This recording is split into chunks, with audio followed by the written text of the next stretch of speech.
तर पुणे बिल्डर पुत्र पोर्शे दुहेरी बळी प्रकरणी घटनेच्या निषेधार्थ उद्धव ठाकरेंची शिवसेना आता मशाल मोर्चा काढणार आहे आणि पब आणि बारची तोडफोड करण्याचा इशारा सुद्धा त्यांनी दिलाय।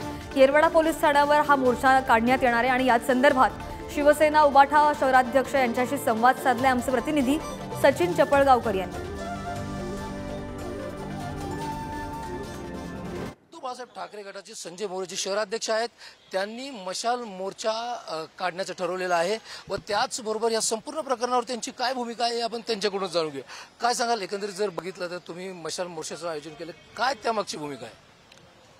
पुणे शहर खरं तर हे शिक्षणाचं माहेरघर आहे, सांस्कृतिक राजधानी आहे। अशा पुणे शहरामध्ये आंतरराष्ट्रीय लेवलचे आणि देशातल्या परराज्यातले विद्यार्थी आणि शिक्षणासाठी येतात।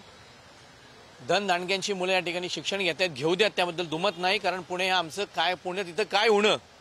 पण अशाच पुण्यामध्ये हे धनदांडगे बिल्डर त्या बिल्डरांचा पैसा या पबमध्ये लावतायत आणि पबचे मालक स्वतः होत आहेत। स्थानिक राजकारण्यांना हाताशी धरून त्यांच्या जमिनी घेऊन इथे पबची संस्कृती पुणे शहरामध्ये वाढली आहे आणि या विद्यार्थ्यांना तिथल्या पबमधल्या अनेक आमिषे दाखवून अल्पवयीन मुलं विद्यार्थ्यांना या ठिकाणी ओढलं जातं आणि त्यांना गिराईक केलं जातं। जर पुण्यामध्ये 2च पब आहेत का त्याच्यावर कारवाई केली तर नाही, अनेक पब या पुणे शहरामध्ये या येरवडा पोलीस स्टेशनच्या हद्दीमध्ये आहेत, त्या पबवर सुद्धा बंदीची कारवाई झाली पाहिजे। म्हणून आम्ही आज मशाल मोर्चाचं आयोजन शिवसेना पुणे शहराच्या वतीने केलंय।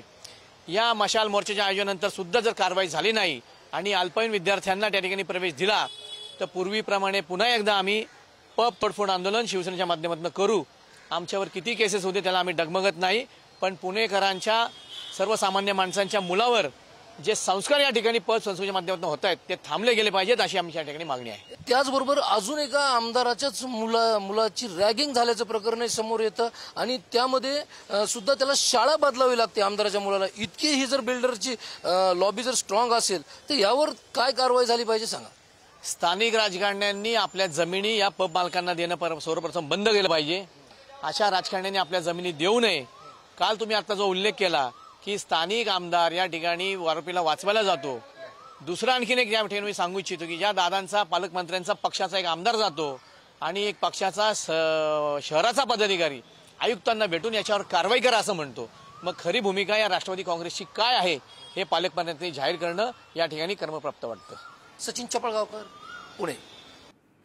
आणि पुण्याच्या याच घटनेवरून आता आरोप प्रत्यारोप सुद्धा सुरू झालेले आहेत, पाहूयात। पोलिसांनी चांगलं काम केलं असेल तर तो बिल्डरचा मुलगा हा सुटला नसता।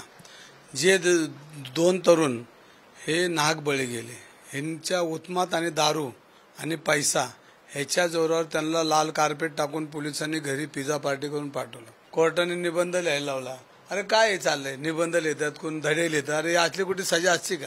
1-2 कुटुंब उद्ध्वस्त होतात आणि याला निबंध लिहायला लावतात कोर्टामध्ये। कसली पद्धत आहे ही? पद्धतच कळली नाही, न्याय यंत्रणाच कळली नाही। आणि याच्यामध्ये सुट्टीच्या कोर्टामध्ये जाऊन घरी जाऊन तुम्ही त्याचा जामीन घेताय, अरे चाललंय काय? पुण्याच्या घटनेचं जे राजकीयकरण करण्याचा प्रयत्न केलेला आहे ते अतिशय निषेधार्ह आहे। पुण्याच्या घटनेमध्ये पोलिसांनी योग्य कारवाई केली, मात्र त्याच्यामध्ये ज्युव्हेनाईल जस्टिस बोर्डने तो निर्णय घेतला। त्याच्यावर अपील करून पुन्हा ज्युव्हेनाईल जस्टिस बोर्डकडे ती केस पोलिसांनी आणलेली आहे। बस ड्राइवर, ट्रक ड्राइवर, ओला, उबर, ऑटो ड्राइवर्स अगर गलती से किसी को मार देते हैं तो 10 साल की जेल में सज़ा हो जाती है और चाबी उठा के वो फेंक देते हैं। मगर अगर अमीर घर का 16 साल का 17 साल का बेटा पोर्श गाड़ी को शराब पी के चलाता है और 2 लोगों की हत्या करता है तो उसे कहा जाता है कि ऐसे लिख दो।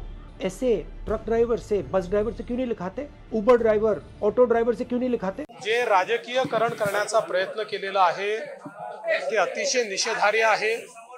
पुण्याच्या घटनेमध्ये पोलिसांनी योग्य कारवाई केली, मात्र त्याच्यामध्ये ज्युव्हेनाईल जस्टिस बोर्डने तो निर्णय घेतला। त्याच्यावर अपील करून पुन्हा ज्युव्हेनाईल जस्टिस बोर्डकडे ती केस पोलिसांनी आणलेली आहे। अशा परिस्थितीमध्ये केवळ अशा घटनेचं राजनीतिकरण करणं हे राहुल गांधींसारख्या व्यक्तीला शोभत नाही।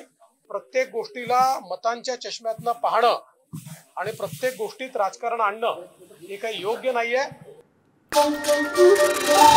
आहे